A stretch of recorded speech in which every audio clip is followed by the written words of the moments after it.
So I want to talk about the trans care ban ruling. And opponents are saying that that's going to strain the healthcare system and harm patients. What's your response to that, Governor? It is the mutilation of minors that is harming people. It is wrong to do this. You do not take some 14-year-old and pump them with hormone blockers and try to change their sex with an operation.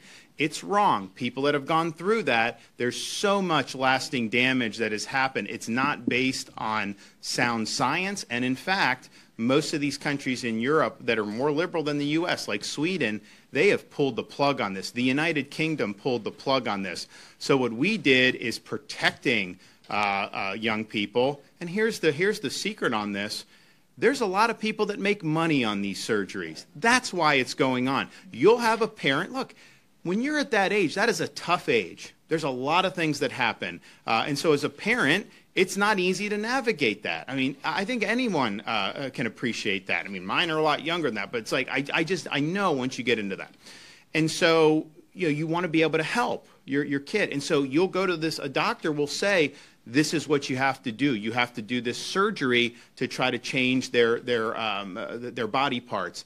And that's based on junk science. It's based on ideology. It's causing a lot of damage to folks. And what we did was put a stop to it in the state of Florida. We're not going to be a cottage industry for the mutilation of minors. That is not happening on my watch. And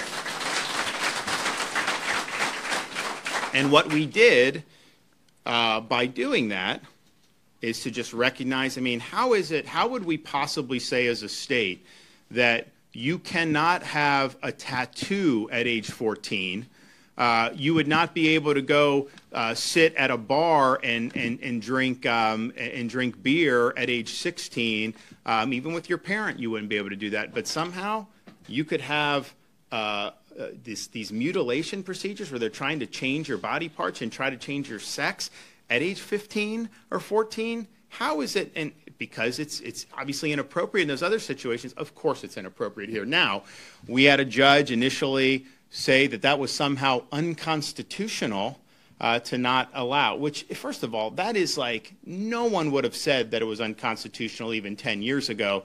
It conflicted with what the 11th Circuit had already done, which is our federal court of appeals that covers Florida, Georgia, and Alabama, because they upheld Alabama's law that was very similar. So we knew on appeal that we would win. We were able to win that, and so that's going into effect. But that is going to provide protection for people in very vulnerable situations. We are not going to let these people who make a lot of money off doing these things be able to do that. And you know what happens is they do a procedure at age 15. And a lot of the dysphoria that happens with young people resolves itself by the time they become 18 or 19. That's like 80-some% of the cases. Why would you do these irreversible surgeries when it's likely to resolve anyways? And so what happens is then they get older, they have huge problems. Some of them are get sterilized with this. Others have all kinds of other physical problems. It causes emotional problems. But these guys made money off it. You should be able to sue those people that are performing those procedures. I think that should be anywhere in the country. You should be able to sue for damage that is done, because I think it's a false bill of goods that's being done, and we're actually now finally starting to see courts produce or accept some of the evidence that shows that this is a bill of goods. And so I think it was a no-brainer that was upheld. It should be upheld, and I think that the United States is lagging behind many other industrialized countries. A lot of these other countries dabbled in this with the sex changes for minors, and they recognized that it was doing a lot of damage, that there was no solid evidence-based medicine to support it, and that they discontinued it. And so Florida, we're kind of one of the leaders here in the United States. Clearly, you've got big problems with the administration in Washington and how they view all this stuff.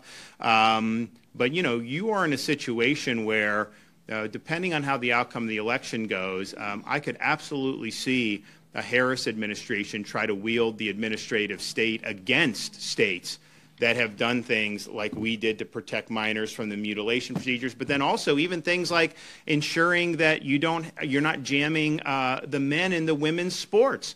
We've protected women's sports in the state of Florida. They have a right to compete with fairness and integrity.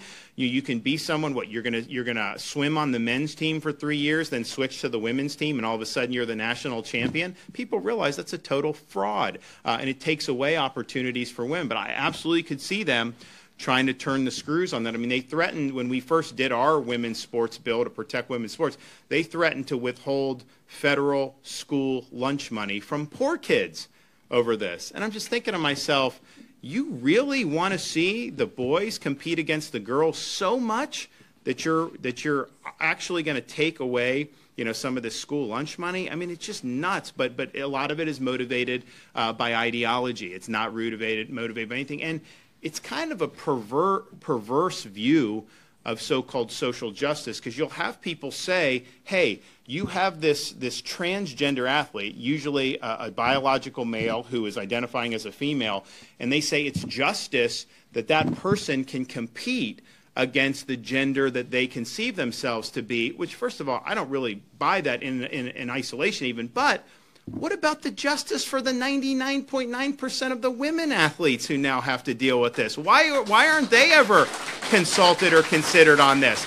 It's all about an agenda. Meanwhile, you've got a lot of people that have worked very hard, and they're left in the dust effectively on this. So, you know, I think that we just need to be right with what's true and factual, and we cannot get carried away by ideological agendas. And I think the medical industry, unfortunately, on this issue with the surgeries for the minors, you know, they've made a lot of money off it. The science is junk.